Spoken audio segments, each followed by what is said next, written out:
घराचं बांधकाम अर्धवट थांबलं होतं. खिशात एक रुपयाही नव्हता. आणि त्याच रात्री स्वामींनी एका माणसाला दृष्टांत देऊन हजारो रुपये पाठवले. पण खरी थरारक गोष्ट पुढे घडली. कारण त्या रुमालात जितके पैसे होते तितकंच बिल नंतर निघालं. ना एक रुपया कमी, ना एक रुपया जास्त. नमस्कार मित्रांनो. आपण अनेकदा म्हणतो की जिथे माणसाचे प्रयत्न संपतात तिथूनच श्री स्वामींची कृपा सुरू होते. पण काही अनुभव असे असतात जे ऐकल्यावर मन सुन्न होतं आणि नकळत डोळे भरून येतात.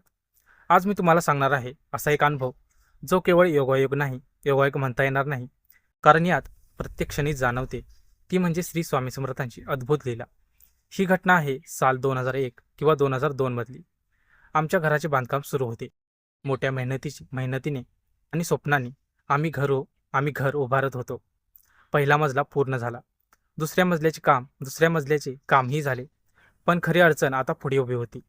पूर्ण घरात फरशी बसवायची बाकी होती आणि घराचा एरिया मोठा असल्यामुळे खर्चही प्रचंड होता.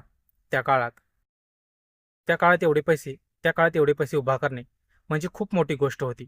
हातात पैसा नव्हता. काम अर्धवट थांबलं होतं. भिंती उभ्या होत्या पण घर अपूर्ण वाटत होतं. प्रत्येक दिवस मनाला टोचत होता.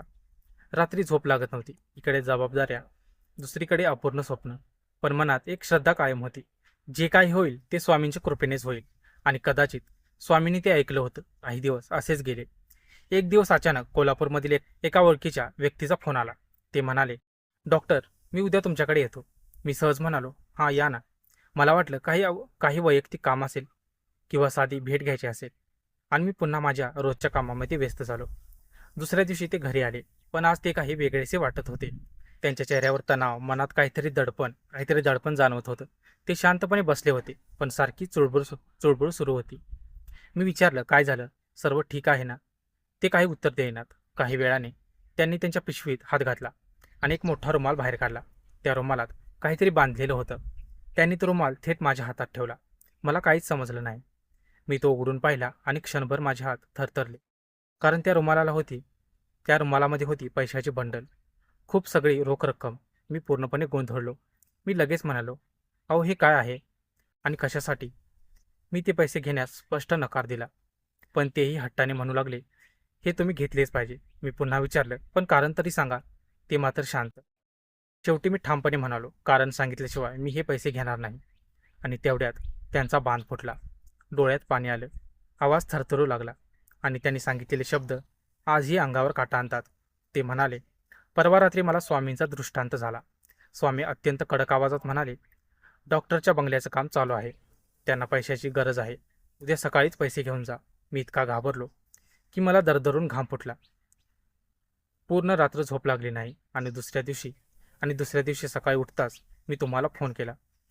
हे ऐकून माझ्या अंगावर अक्षरशः शहारे आले. क्षणभर मला काही बोलता आलं नाही. कारण या अडचणीबद्दल मी कुणालाही सांगितलं नव्हतं.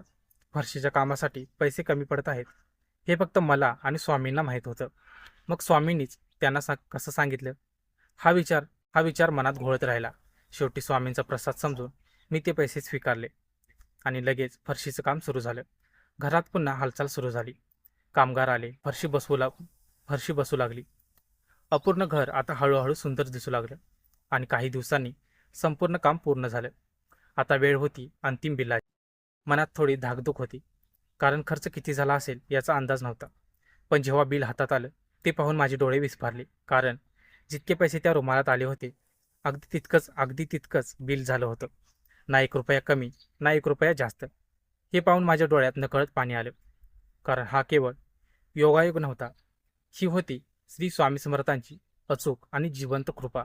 कालांतराने मी ते सर्व पैसे त्या व्यक्तीला परत केले. पण आजही जेव्हा त्या दिवसाची आठवण येते तेव्हा मन एकाच प्रश्नामध्ये हरवून जातं. हे सर्व इतकं अचूक कसं घडलं असेल? कदाचित ज्याच्यावर स्वामींची कृपा असते त्याच्या आयुष्यात अशक्य गोष्टीही शक्य होतात. मित्रांनो, जर तुमच्याही आयुष्यात स्वामींचा एखादा अनुभव आला असेल तर कमेंटमध्ये नक्की लिहा. आणि व्हिडिओ आवडत असेल तर लाईक, शेअर आणि चॅनेलला सबस्क्राईब करायला विसरू नका. श्री स्वामी समर्थ.